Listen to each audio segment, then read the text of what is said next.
hope everyone is safe and enjoying their lockdown period and also being very productive. The purpose of this Edu Talks is really to bring about a focused narrative on this huge transformation that is happening all around us because of the situation with regards to COVID. And certainly, education is one of the industries which is going to go through some very deep transformation, given that it's a really important part of society. So today we have Ravi and Sumeet as guests on the show. Both of them are Thank you. excellent entrepreneurs. Thank you for joining us today. In fact, what I'm going to Thank you. do is both Ravi and Sumeet, I'm going to let you introduce yourself for just maybe a minute or so before we get into our discussion. Is that okay? Yeah, that's fine. So why Sure. don't we start with you, Ravi? Tell us a little bit about your background and what exactly do you do in the education industry? Thank you firstly for having me on this show, Shantanu. My name is Ravi Santlani and I run this media agency called ScooNews. So we are supposedly the largest education media platform in India. We have our presence with a print magazine, online assets, and we do a lot of physical conferences in India. So you could call us as a media platform for the education sector, to be crispy. Fantastic. Sumeet? Thanks, Shantanu. Hi, Ravi. So what we do in Kopy Kitab, we realized like from our older days, there's a problem of content. It's pretty fragmented. We focus on higher education. So, it's exam-driven approaches there. It's content is pretty fragmented. Somebody does research for, books, tearing up the books in chapters, photocopying it, then rushing from some topics notes, then looking for, some tutorials in local for XYZ sir is famous, so let me join for that his tutorials so that the end goal is to crack and score good in the exams. So we thought like everything could be solved by technology. So what we did, we accumulated so much of content from publishers, notes from toppers, tutorials from coaching classes and faculties, and putting everything together. And we made it personalized for the students while they need on the go. So they sitting at home, they can have access to all kind of content, relevancy, which is the key. Being you educated in education industry, you yourself you would understand. Relevancy is the key in India, pan India. Everything is not same. So you have to map it according to what they would need, and then offering them while they're on the go, they can access on the go with that kind of content. So we focus on from K-12 exit to higher education, giving content on the go to crack them the respective exams, and obviously we manage their whole learning cycle from first year to when they pass out from the college in terms of content. This is what we do as a company. Sure, Sumit. I think what's really interesting for today's discussion is that both of you come from such strong advertising and marketing perspectives. And if you speak to a typical educationist, they're very far away from advertising and marketing because most school people like to think of themselves as academician. They're here for this noble purpose of imparting knowledge, imparting learning, imparting, creating global citizens and good citizens and so on. So I think, let's make this discussion very relevant to how the business of education is going to be transformed, because all of a sudden we've been hit with this completely unanticipated tsunami called COVID-19. So Ravi, I'll first go to you. Are you a worried man today? Because if the fundamentals of education are going to change, so is going to be advertising and branding for education. What are you seeing around you, considering that you are in touch with thousands of school owners and school leaders across the country? Of course, yes. I'm a pretty worried man, but a happy man as well. But I see in the next few months, basis my own research and what is available on the internet, I don't see schools opening till September. And if you talk about the boarding schools, I don't see them opening till December, at least for this year, because I have been speaking to a lot of influential people out there, like collectors and a lot of commissioners. They are, in a notion that, when schools are the last things that we will open, we will not let them open before, because there is no hit and trial method when it comes to children, right? So I think when schools are close till September, even at the least, I think a lot of revenues are not going to come to the school as a fees. a lot of state governments are now issuing directives that, you can only charge tuition fees and not any other fees, or for a couple of states, I mean, they are not even letting the schools charge that particular amount. So if the revenue is not coming to the school, then I think, I mean, the kind of infrastructure that we are looking at in various schools in India, I mean, they have EMIs to pay. The moratorium from the bank is for the retail loans, not for the business loan. So we need to realize all these things, Shantanu, and I think, I mean, we are not looking at a very rosy picture for the next couple of quarters at least. And when it comes to people like us, and Sumeet, I mean, who are trying to kind of sell something to the schools, or kind of even having their attention, I don't think, I mean, we are going to be able to do that, because these school owners and the founders, I mean, are more busy in terms of focusing on the current problem on hand and looking at the solution, which I'm not sure, I mean, what it's going to be.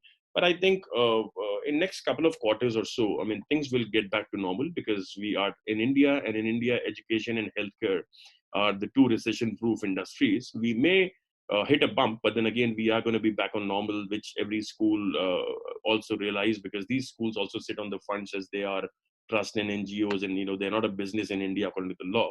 So I think, I mean, it's an initial hiccup or a kind of a speed breaker, but I think we have a beautiful 8-lane express highway after that, once we recover from this. So Ravi, you're one of those people who believe that this is a temporary situation, and once we cross the hump, either we find a vaccine or we figure out how to operate in a safe way, then things are going to go back to normal. And it's interesting that you mentioned the 8-lane highway. So was it a 6-lane that became 8-lane, or 16-lane shrunk to 8-lane, according to you? We were that's a very tricky kind of a thing, and I'm on air. Yeah, I mean, we were at 6-lane highway, and I think, I mean, with the technology coming in, I mean, I think what demonetization did to fintech, I mean, this coronavirus pandemic has done that to edtech, and a lot of schools, I mean, which were struggling with the resources, I mean, going online and being abreast with the technology, I mean, they have sorted that particular thing, because that was the only option. And I'm really, really happy about it, because I've been writing very ardently in my magazine and on the public forums. I've been speaking that it's about time that technology needs to be implemented in the schools. And I'm really happy that, when this is the rosy side of the pandemic, I mean, that all these schools are now online. They are looking at implementing a lot of technologies. They are doing a hush-hush buying right now. I mean, I've been in touch with a lot of edtech companies, and they are, pretty happy, even if not revenues are coming. But I think the idea of edtech is now, there in the school. So that is what adds 2 lanes to my previous 6 lanes and make it an 8-lane express highway, because schools will now be offline as well as online. And I think, I mean, they have learned that trick, and they would be kind of, really happy about kind of getting a lot of students, study from home in case, I mean, such pandemic continues. So very interesting, Ravi, that you speak about COVID as a demon event for education, and the overall size of the pie is increased because now there is offline, and you also added an online component to it. And in some sense, I think they have been pushed because of COVID to take a decision and to sort of start learning how to do things, and consuming how to do things, and that can only be a sort of good thing in the long run for the education industry. But Sumit, coming to you, in a situation where the edtech pioneers were not the schools, they were the outside players, players like yourself. And now Ravi tells you that, look, all schools are going to start offering online and e-learning courses as well. So what implications does it have for providers like Kopy Kitab? Do you see that your business model also changing and transforming because of this? Right, Shantanu. So one is most important, people are open mentally now. They're open to listen. It's a new change what we're observing, because if you say K-12, you being yourself key player in the market, you would understand, like, every day, especially in K-12, we are not in that space, but you would see, like, every day schools are lined up with different kind of solution providers, and it's very hard for them to choose what is right for them. So it's pretty overwhelming for them, but now they're open the right kind of solution. Though MIT, for example, in 2014 itself, they presented a case study that, online education is equally good and important, equally result oriented for, if you impart online education. So there's like whole consumer behavior shift you would be seeing, even the students, parents, and from teachers to schools, all the stakeholders. So that is a good sign for everyone out there. Second thing would be how it's been taken from regulatory. It's like a stopgap solution, or it's long term something they are looking for, that when online or hybrid, because nobody knows how long this pandemic is going to last for. 8 months, 12 months, 18 months, we don't know. A lot of news are there, a lot of research are there. Lancet said yesterday it should be longer than that, what is happening today. So it might be on and off. So people will be most worried about the kids in the school and colleges, like, because that's where you have community contact is there. And this is all school and college all about, your community feeling kind of thing. So that is something at its take off right now. That is not normal. And now digital is new normal for company like us, which were like is a business opportunity for us when the digital has become new normal for everyone. But still, people are not sure. We have been talking to different campuses. People are still looking for what is right for them. People have started, for example, Zoom classes, zoomed up. Every teacher is trying to learn how to conduct classes, what is right for them, free or versus enterprise version is there. All those things they are facing out there. But first thing again, as I said, like safety, regulator side. Then obviously, as mentioned by Ravi, that like our business or any other business, everybody's worried about the cash flow, how to manage the business for coming time, and what kind of support is coming from the government. Because the regulatory side, we all understand the government is there, but when it comes to support, it's a huge diversion there. You have government institutes, and then you have private and semi-funded kind of institutes. So what kind of support is coming from government when these people are going from tough times while trying to take care of the students in education? That is also very important. That's why Kopy Kitab, we had seen huge surge in traffic. So trying to stay lean as a startup because funding is not happening, it's been delayed, and we are in the market to raise fund, for example. So while trying to raise the fund, fortunately for us, still VCs would be listening to us. What about other industries? So here we are trying to stay lean, trying to develop new models, as you mentioned about new models. So new model will evolve. So first thing we jumped on after staying lean and reducing the cost and maintaining the runway, we thought of what should be the new business model which can get us the cash on this thing. So new model is going to evolve eventually. Even in the ed tech, existing company have to think on reboot kind of mode.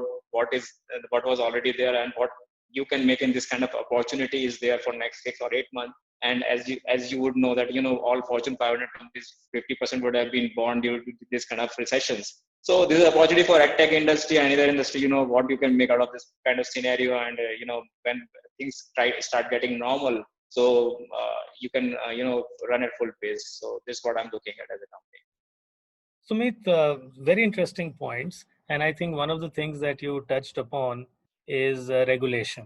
And it just seems very apt to talk about regulation in education industry because it's one of the most regulated industries. So in this industry, both entry and exit and everything that happens in the middle, every single item is regulated. And I've been observing that these sort of price control or demand side orders have only come for the education industry. Nobody has told consumers of cement or food and beverage that you need to pay this or you don't need to pay this. But there are orders coming from the regulators telling the customers of educational institutions that you will not pay so much money or you will not demand money from their own customers. And I think that's the interesting thing about education, that it is somewhere in the middle of being an enterprise, a commercial enterprise, and also being something that only exists as a philanthropic and social good. So they're somewhere in this middle zone, this gray zone, as I would say. And so what would your expectations be from regulators? So Sumit, I'll start with you. You spoke more than once about that regulators should give some clarity, they should support. The word support often comes up when entrepreneurs talk in from a perspective of the government. So what specific rules, regulations, and support do you think you need at this point of time for EdTech especially? So, Shantanu, good question. So, see, both the sides. One is from anybody who's part of ecosystem. So, for identifying people, for example, when even from campuses to tech companies, everybody needs support right now. Then you have a list of, to qualify this thing, then only qualify for XYZ kind of thing. Again, there's a regulatory in that, right? When you start filtering that. It should not be there. One, two. If you see still that host of angel tax for startups, I would say I'm as a tech and plus a startup founder both ways. I would say still you would see you are still getting that notice reminders coming to from GST, income tax, all those things still haunting you like normal days. You're getting automated emails worrying you, and in virtual world you're trying to get hold of your lawyers or chartered accountant to handle that, or if there's a demand for some content, some solution from your side to some campuses where you can go out and work. You not go out, I would say that virtually you can go out and help campuses of those kids, but you're sometimes going towards that direction only. Then you're trying to survive, so you need support from that. And three is people are still confused, so they are virtually you're trying to sell something, right? So it's double tough, I would say. So again, anything purchase happens in any kind of institutions, if it is regulated by, for example, in higher education, if AICT is saying something for buying some digital library or NAC says something, then only it happens. It's not like kind of thing. So I think we are right now adapting whatever comes to your way. It's not fully cooked. So awareness from government side, and then ease on regulations, I would say that is very important. As of now, I would say if there's a choice, we being entrepreneurs, I would say they should turn eyes for 1 year, whatever is happening, let the sector grow organically, whatever they could, and then you can look back what is happening. The way IT industry happened 20 years back, it grew by itself, and then the regulator starts coming into that, what's happening, what's not happening. So I think education right now need that thing. And as we, especially I would mention about higher education.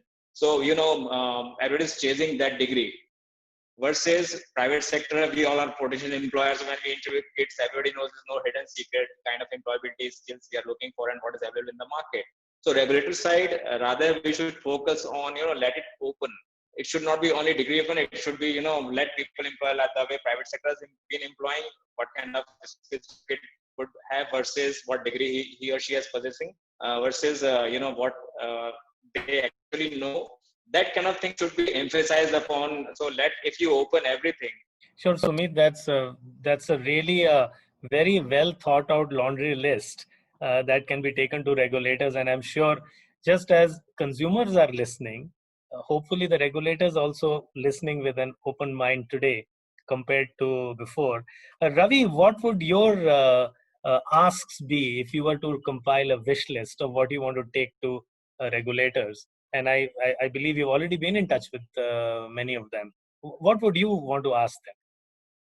Certainly. So I think, the current focus of our governments, whether it is the state government or the central government, the focus is on the people under the poverty line, and which is a great move, from their perspective. We should take care of all those people who doesn't even have the basic necessities. So we are very happy the way our governments, our respective state governments and the central government are working on that. But when it comes to the focus, we should also remind them that, when in different, governments, there are different ministries. When there are different ministries, then there is a ministry which takes care of startups, which takes care of education, which takes care of all these things which we are currently, facing the troubles with. A very easy solution could be, so if you could see, Shantanu, there is, on my top, there are two certificates. This is from the government of Rajasthan.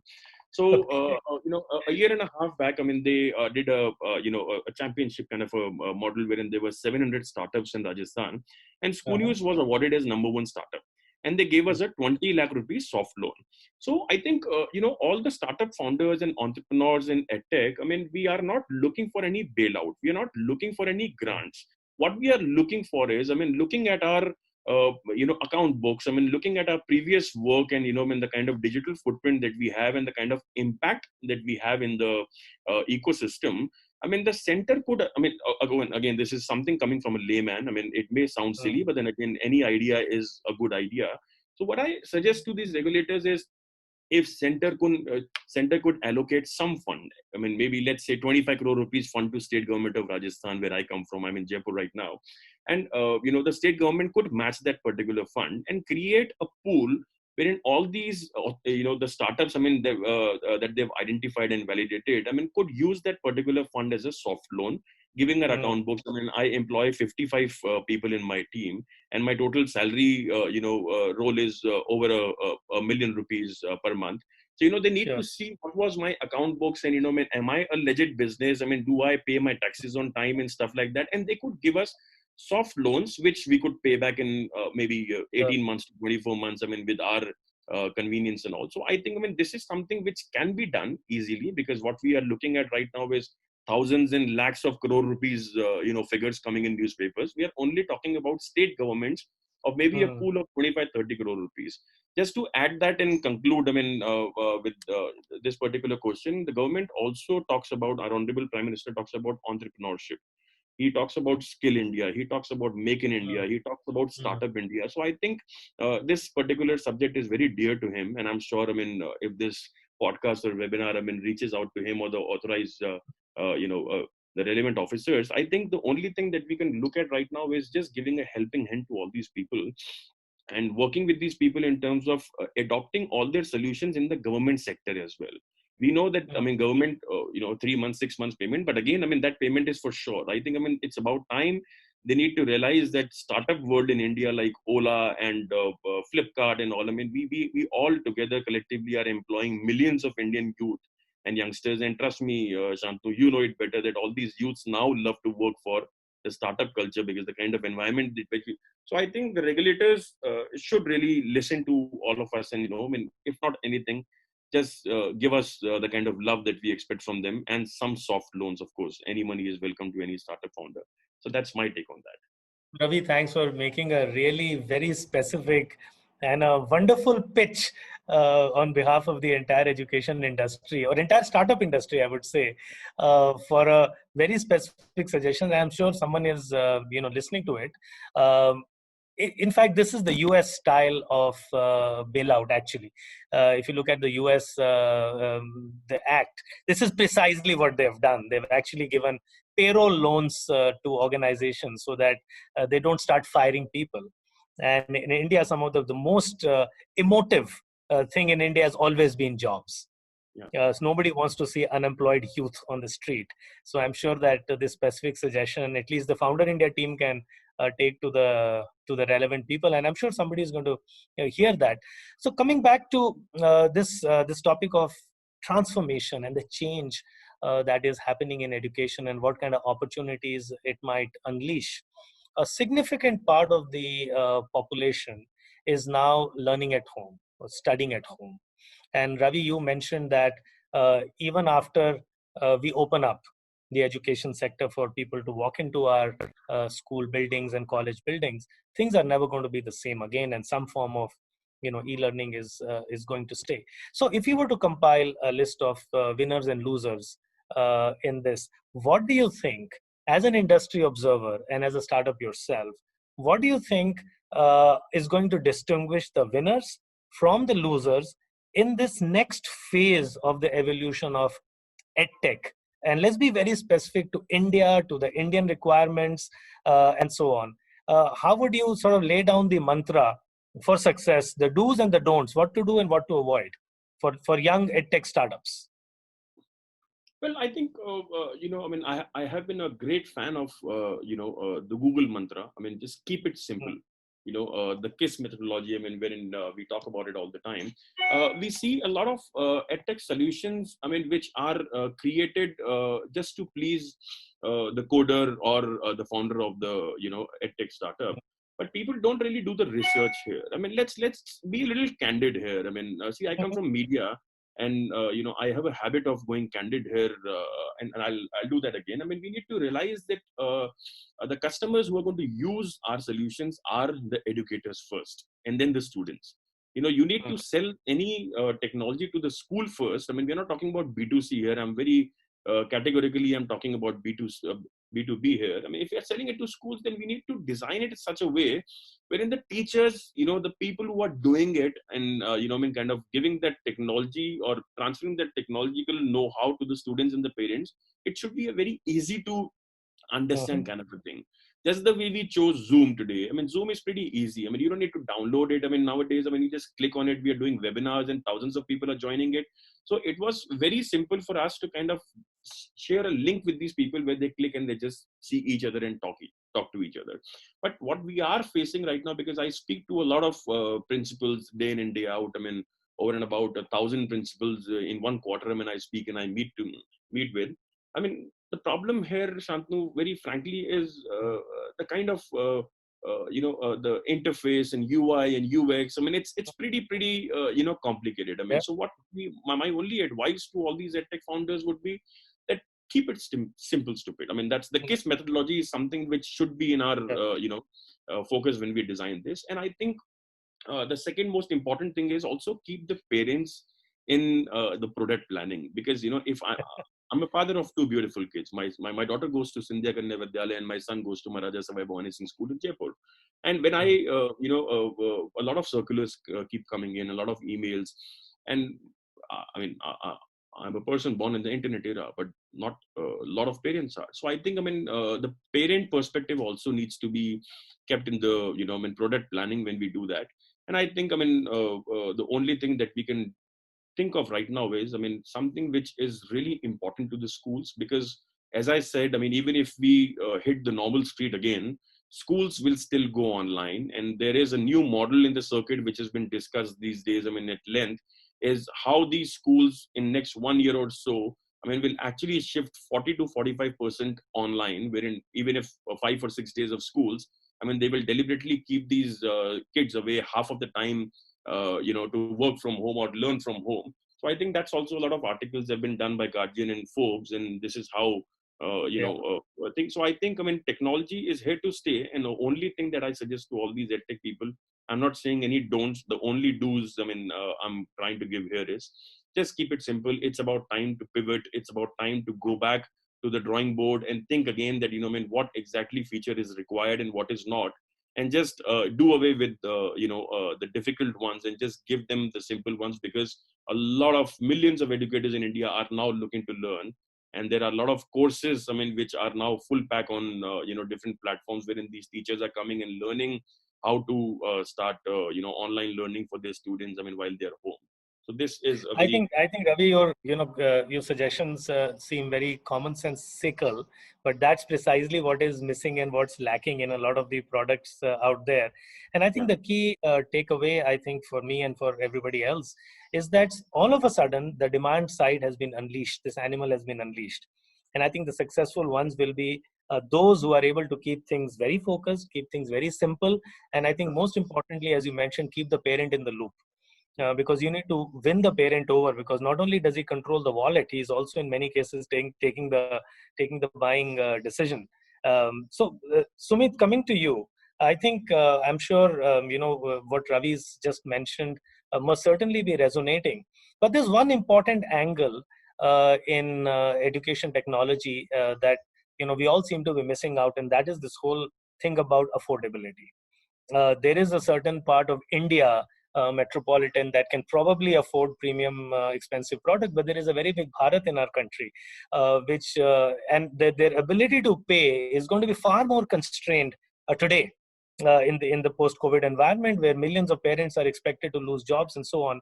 So, what is your reflection on why should edtech products be this expensive at all? Today, if you look around and see a laundry list of the pricing in edtech, it's actually more than, in many cases, more than what schools charge for students to go to a physical building and spend 6 or 7 hours a day. Is it justified? And what can the industry do to make it so affordable? Like Ravi said, make it so simple. Can I ask you to make it so affordable that millions of kids and parents can, easily take that decision to consume these products? So very well said, Shantanu. So there are approximately 4,500 tech startups in India, and might be 4,000 business models could be there, right? So as you rightly said, for Bharat, it has to be affordable and accessible when technology comes into picture. So as I mentioned in our business model, for example, let's take example of Kopy Kitab. So when we started the company, the mantra was tiering of the books of photocopies or accessibility. So that's what we thought and kept in our mind. that it has to be affordable and accessible. So when we reach out to publishers to tie up for that, for example, so we made it like, chapter wise, break it down so, people can afford it. So sachet side, we were the first company to develop this model of sachet side kind of, offering in the market. So students, whatever grade or semester he may be, she may be, they choose what they need to have rather than, buying whole book kind of thing and going for photocopies. Similarly, in this kind of era, this also proves that when we are in higher education, when you see a lot of news coming for K-12 specifically, that, traffic surged, people are looking for different options, parents are searching for that. So we don't know whether it's a browsing-based search or people are looking for some kind of thing when kids are at home. But also, we as a company, for example, decided whatever we do, we'll not do anything for free because people are looking for and it is affordable, so they're going to buy it, right? It's the same. And as mentioned, Ravi, it has to be very simple, and your customer proves it whether the model is right or not. Nobody has to prove it, and that's why a lot of company close down. Also, eventually, if model is not fitting into the market, you may see initial traction, then you died on your own death. So for Kopy Kitab, in last 3 weeks, for example, we have seen like 4x revenue growth. 5x in traffic search, 15 times. Yesterday only our server got choked 15 times yesterday only. So while we're trying to save the cost on everything, trying to still in our server cost is going up right now. So these are the times when these kind of product will be tested for, and that as we call a startup ecosystem, our product market fit is there or not there, whether it's fleshy or not there. So those things will be anywhere, whether COVID is happening or not COVID is happening, but these are times when everybody is looking for open for solutions. So it will be tested faster, the cycle will be faster for any tech company out there. Great.